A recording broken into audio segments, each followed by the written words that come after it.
Many people have wondered who the SirKonstantine character is. SirKonstantine was once a ruler of Bavaria, from 1592 to 1634.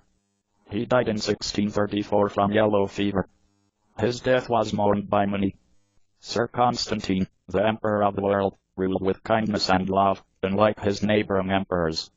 Filled with love for the people of his neighboring kingdoms, SirKonstantine set forth to liberate his neighbors from tyranny.